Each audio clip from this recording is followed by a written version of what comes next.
ضحكوا على الدنيا. الآن تضحك عليك الدنيا وانت داخل المسجد. مرة شفت واحد يصلي الصلاة بسرعة عجيبة رهيبة جدا. القات تجاه، قلت له مالك؟ قال أنت مجنون، معي قات ب1000 ريال أقرحه. أعوذ بالله. الدنيا أصبحت هم شاغل لنا في كل نواحي الحياة. سبحان الله. عندك دكان مثلا، من الذي يرزقك؟ الله. من الذي يعطيك؟ الله.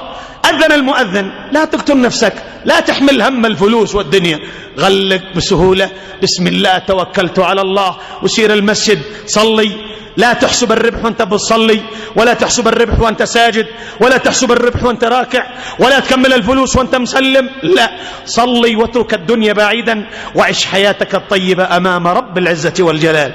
تخرج من باب المسجد والأمور بيده، والرزق بيده، يعطيك الذي لا إله غيره ولا رب سواه جل ثناؤه وتقدست أسماؤه. تعيش مرتاح البال. هذه المرأة تقدم العشاء، الضيف يأكل العشاء كله، يبيت الأب والزوجة والأولاد بلا أكل طوال الليل إلى الصباح، وربنا عز وجل مطلع عليهم سبحانه لا إله إلا هو. لم يفعلوا ذلك رياء ولا سمعة، ابتغاء مرضات الله. إنما نطعمكم لوجه الله لا نريد منكم جزاء ولا شكورا. قال صلى الله عليه وسلم لذلك الأنصاري: لقد ضحك الله من صنيعكم البارحة. في رواية: لقد عجب الله من صنيعكم البارحة. ناصح لإخواني، حين تروح البيت وزوجتك عمل لك مشكلة، عندها بيان، حاول حقيقة يا أخوان، في مشاكل تحصل داخل البيوت وربما جلبت عليك هم الدنيا. أنت حاول أن تروض زوجتك في البيت، تروضها على هذه الحياة، بحيث تعيش حياة طيبة داخل البيت، بعيدة عن المشاكل، بعيدة عن التكلف والكلفة، بعيدة عن الهموم التي دخلت كثير من بيوت المسلمين اليوم، نسأل الله العافية والسلامة. فأنا ناصح لإخواني بهذا الأمر وننتبه له. عيش معك ثوب معك مشطط عادي، رجع، ما فيش مانع يا أخي. الصحابة كانوا يرجعوا، الصحابة رضي الله عنهم، وأنت تستحي. عيش كأنك عايش زمان على إمكانيتك التي تعيش عليها. تستضيف شخص وتدخل بيتك عادي، مثل ما كان النبي يستضيف الناس ويدخل عادي. اتفضل يا مرحبا، اهلا وسهلا، هذه حياتي، وانت مرتاح من داخل. بعكس لما تستضيف ضيف وانت غير مرتاح، سيكون الضيف داخل البيت قلق عليك، لأنه غير مرتاح، غير مقتنع بحياتك التي تعيش فيها وتعيش عليها. المهم ركز على أمر الآخرة. كيف عبادتك لله؟ كيف صلاتك؟ كيف صيامك؟ كيف زوجتك في العبادة والطاعة؟ كيف أولادك؟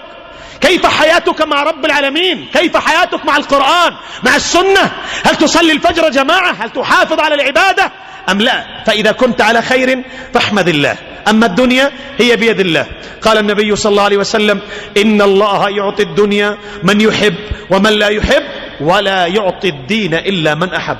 فإذا رأيت أن الله قد وفقك للعبادة والطاعة، ووفقك للهدى والسنة والتوحيد. عجبني طالب علم قبل حوالي 3 أسابيع هنا في مسجد الفتح، جاء واحد فعل خير يوزع لهم بطانيات. الطالب هذا ذهب، لما رأى البطانية قال: لا خلاص خليها. قال له: لما؟ قال: يمكن يكون في شخص أحوج إليها مني، والله أخ أعرفه. طبعا ذهب إلى بيته، زوجته يعني ما قديش يعني. قالت له: ها ايش حصلته؟ قال: جاء رجل يوزع بطانيات. قالت: البطانية ويني؟ ليش ما تأتي البطانية؟ قال: يعني تركتها هناك، لعل هناك من إخواننا من هو أحوج إليها، الحمد لله احنا مستورين. قامت فعلت له مشكلة: ليش ما تأخذ البطانية؟ ليش نفرشها حتى تحتنا، ما فيش معنا موكيت. الولد الأخ هذا يتعامل بهدوء جدا، ضحك ودخل الغرفة ينام واللعي. ما علينا من الأمور. أهم هو مش مقتنع من داخل. أنت بالله مقتنع بهذا؟ مقتنع بهذه الحياة؟ والله نعيش أسعد حياة ورب الكعبة. أدخل أحيانا البيت تقول الزوجة: الموكيت معطف، يتعطف يروح في 60 دقيقة. غيرنا ما حصل لا معطف ولا غير معطف، نحن في نعمة والله. ولما تجدني أضحك ومسرور خلاص تنتهي المشاكل كلها. لكن لما تراك مهموم وتحمل الهم، عيش يا أخي. نسأل الله. كم معنا في الدنيا يا أخي، كم نعمل في زواجنا، في أعراسنا، نعيش كأننا نعيش هدي محمد صلى الله عليه وآله وسلم. أسأل الله عز وجل أن يجعل حياتنا سعيدة في الدنيا والآخرة. أسأله بعزته وجلاله وأن يجنبنا الفتن وأن يجنبنا البلايا.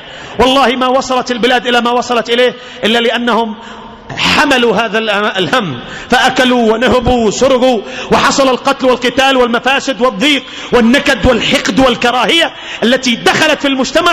ونحن من أحسن المجتمعات في هذه البلاد الطيبة المباركة. أسأل الله أن يرفع عنها البلاء والغلا والزلازل والفتن والمحن ما ظهر منها وما بطن، وعن جميع ديار المسلمين، اللهم آمين. وأسأل الله عز وجل أن يؤلف بين القلوب، وأن يبعد عنا الشحناء والبغضاء، وأن يحبب إلينا الإيمان ويزيده في قلوبنا، ويكره إلينا الكفر والفسوق والعصيان، اللهم آمين. واعذروني إن أطلت عليكم، إن أصبت فمن الله، وإن أخطأت فمن نفسي الأمارة بالسوء والشيطان، والله ورسوله بريئان من ذلك، والله تعالى أعلى وأعلم. وصل اللهم وسلم على نبينا محمد وعلى آله. جزاكم الله خيرا.